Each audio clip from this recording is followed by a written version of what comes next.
Hi, I'm Ken Lee. I'm from InnovaCorp, and I'm here to talk to you today about fundamentals of a great pitch.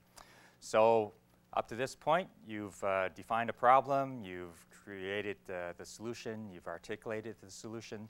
Now the business model would describe how you intend to sell the product. So what's the model? So there could be different types of models. In order to sell your product, you could go direct, or you could go internet marketing, or no, there are many ways, but just what is the model? So you charge per month for a monthly subscription, or do you give it free and charge for something else along the way after you've created an install base? There's different strategies that you can use.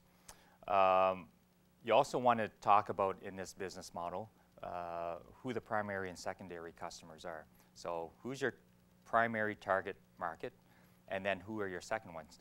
Especially important to focus it down to this thing when you have a product that might be widely applicable.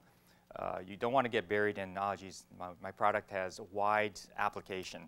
You know, it can go into many different things.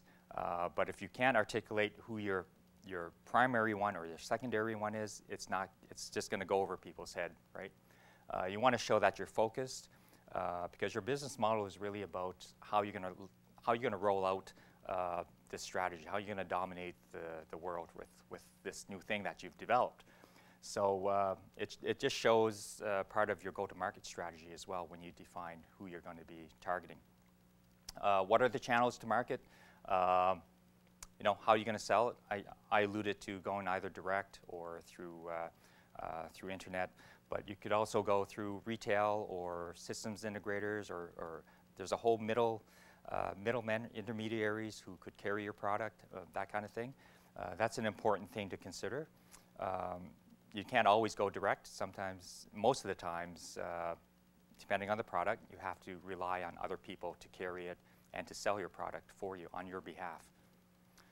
So how do you make money? So this speaks to if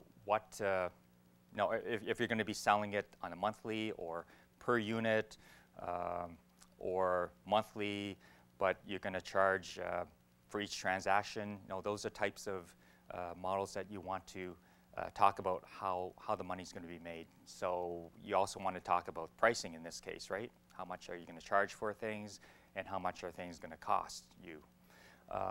You want to talk about gross margins. People are interested in gross margins. I know there's a net income, you know, when you have to consider your overhead. But for this discussion in the business model side, they just want to know how much money you're going to sell it for, and what's it cost to make that thing or deliver that thing, you know, the direct costs. So that's why gross margin is important. The other stuff, the overhead is important too, but that's things that you can maybe control. You can maybe consolidate it into another facility as an example, or use, share staff, or some other part. But the gross margin stuff, cost of input, you can't get away with that, right? That's the variable cost. And you just want to know, hey, is this thing profitable or not? And does this bring me enough money for the risk? Some tips on business models, particularly for new technologies. A lot of times, it may involve an untested business model, right? So anything that's untested is not going to be received as well as something that people are comfortable with. It really is, at this stage, about minimizing risk, right? So if your model is some wild, crazy thing that maybe you have done the homework, and you know for sure with good credibility that it's going to work, but the guy who's going to give you the money may not be quite as sold, right? So you need to kind of relate that to something that they could understand. So if it's similar to something that is currently available, you want to position it that way so that they get a better, warm, comfy feeling. There's a lot of revolutionary business models. Facebook as an example. What, you're going to put that stuff on and it's free? If you were to say that, it's probably not going to be as well received as that the advertising model. It's already been proven, right? So anything that you can hitch up to a proven model is going to pay dividends for you. So if there are organizations or customers, referenceable customers that you're already selling to, don't have to have a whole bunch of them. It could be 2 or 3, 12 if you're really good at it.